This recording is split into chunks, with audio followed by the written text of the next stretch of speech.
What is up, guys? Sirs TCG here, coming at you with a deck profile. Just took this one to locals, went X1. A lot of fun playing it. I was playing Pendulum Magicians. Let's go!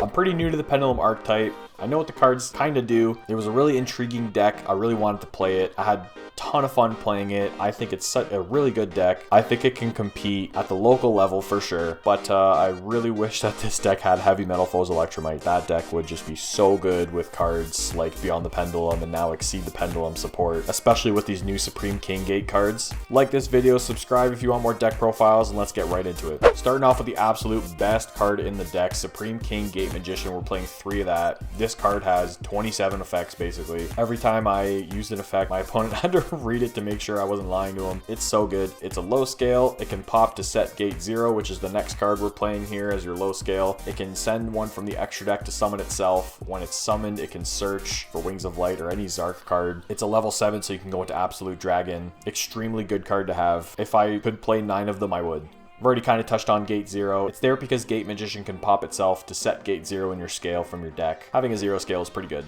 Plus, having Gate Magician in your face-up extra deck is nice to be able to pen summon later on. Next up, we're playing 2 copies of Supreme King Dragon Darkworm. This card is your combo starter. You want to get it in the graveyard so you can special summon it from the graveyard, or you can normal summon it. It's going to search for your Gate Magician, get all your plays going. And then with the 2 copies of Darkworm, we're also playing 1 copy of Lightworm. This way, we're adding cards from our face-up extra deck, some of these Supreme King Gate cards, back into our hand. The next pen card we're playing a Pendulum deck, so we have to play a copy of Astrograph Sorcerer. If you see this card in your starting hand's just that much better, your combo's that much better. There's not too many ways to search it nowadays without Electromite. Yes, you can search it with Beyond the Pendulum, but half the time you're searching for cards that are a little more beneficial at that time. We're playing 3 copies of Skullcrabat Joker, the best normal summon in the deck.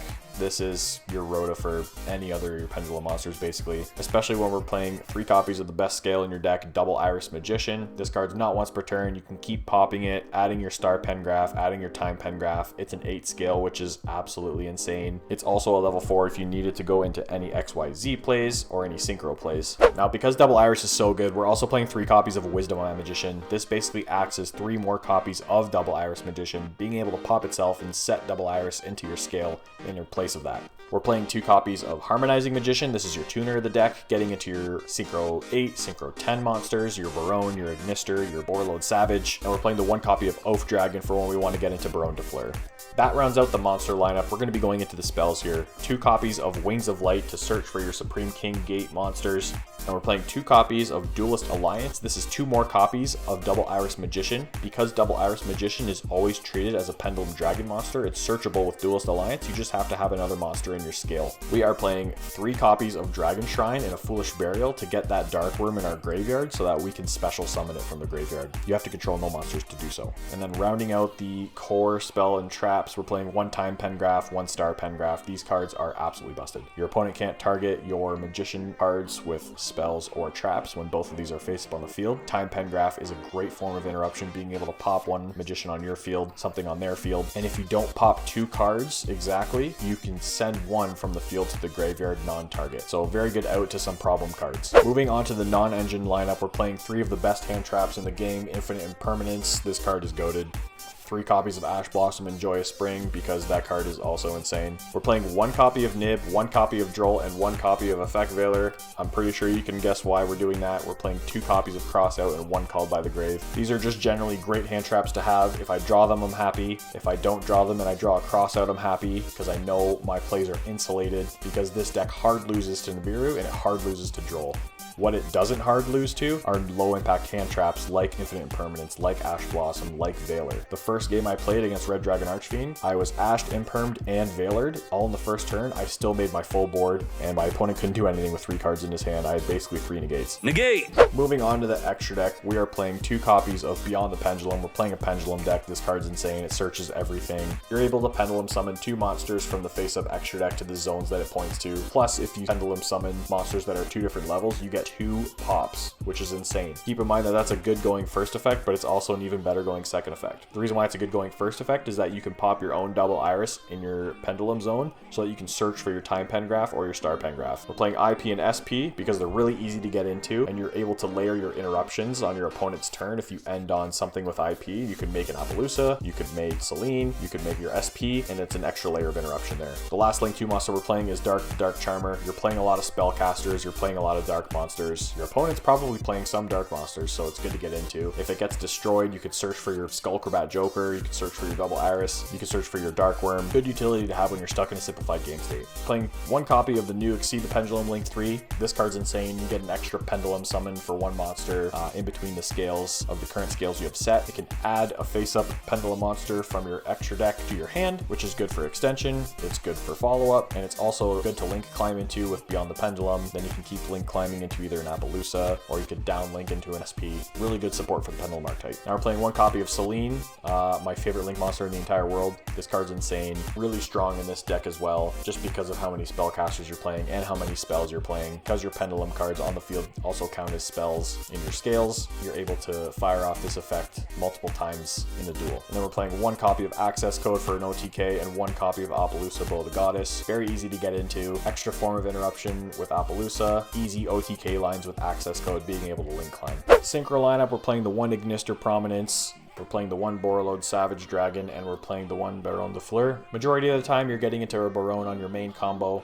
In a simplified state, you're trying to get into a Savage Dragon just for an extra negate because you've been link climbing and you've been pendulum summoning your Harmonizing Magician, being able to synchro that into a Savage with a Link in the Grave. And the Ignister Prominence is there for a card in the side deck, which I'll show you a little bit later. Our Exceed lineups, we're playing 1 copy of Time Star Magician. Hey guys, post-editing Sirs TCG here. Just wanted to let you know, Time Star actually didn't make the cut in the deck when we went to locals, so you can ignore this. There are definitely 16 cards in the extra deck in this profile. We did not play Time Star Magician. We are not shedding today. Thank you. 1 copy of Rebellion Exceed Dragon. This is for your Supreme King Gate Magician to be able to send it from the extra deck to summon itself. And your 1 copy of Absolute Dragon is there because you're playing the 1 copy of the fusion monster Vortex Dragon as another Omni Negate on the field. Once Absolute sent to the graveyard, you can summon Vortex from the extra deck. And then Vortex is an Omni by shuffling back a face-up pen monster in your extra deck. Moving on to the side deck here, we're rounding out the 2 copies of Droll and the 2 copies of Nibiru, the Primal Being, just for siding patterns. If we're taking the crossouts out,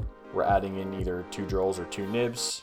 Droll's really good at the locals level to kind of combat all those rogue decks, and Nib because we want to give our opponent a Dwayne The Rock Johnson token. But